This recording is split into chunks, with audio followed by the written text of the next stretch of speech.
Jangankan gedung gubuk pun aku tak punya.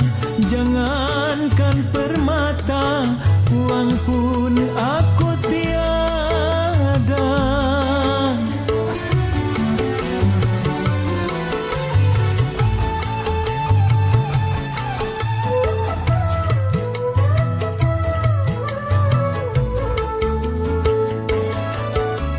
Aku